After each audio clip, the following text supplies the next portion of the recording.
So today I'm going to be doing a quick unboxing of a new product from ATI. This is the DirectX 11 Radeon 5450. So the 5450 is pretty much a step down from the 5600 series. Now ATI has been doing everything they possibly can, it seems, to release as many DirectX 11 cards as possible. They are getting their whole lineup launched top to bottom, and so this represents what is currently the bottom for their DirectX 11 cards. So this is a 512 meg card, you can see that here. It has DVI, VGA, and HDMI output, so it would be suitable as a media card if you wanted to output to your TV. And it has 1 gig of hypermemory. Now hypermemory isn't something that we've seen for a little while, but I mean, ATI also hasn't released a new low-end card for a little while. So hypermemory basically allows it to make use of your system memory as well as the memory that's actually built onto the card. So here's a quick rundown of the basic specs. I'm not sure if you can read that, so I'll help you.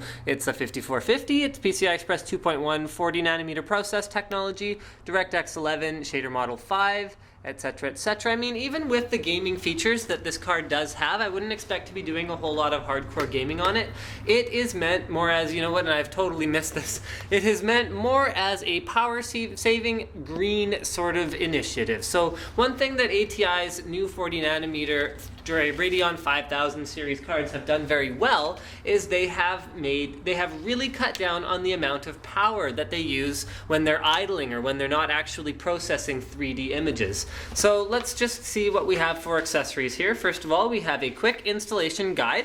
Okay, so they show you how to install the graphics card into the slot, plug in a power at the back. I can't imagine this having a 6-pin PCI Express plug on it, but I guess we'll find out in a moment. And then inside the quick installation guide, you will find a driver DVD. Don't use that, just download the latest ones off ATI.com.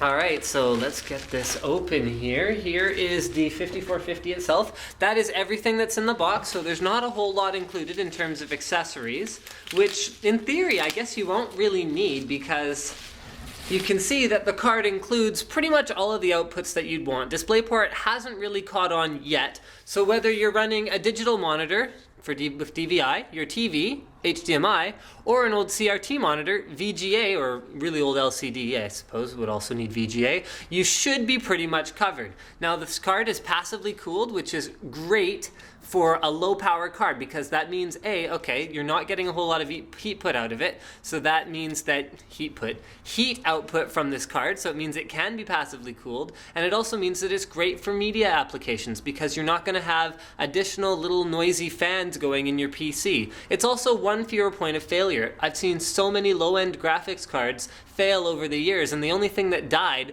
was the little whiny fan on it, so that's the only thing that's wrong with it, but they're so hard to find a replacement for, so that's kind of long-winded, but yeah, I love passive cards for that very reason.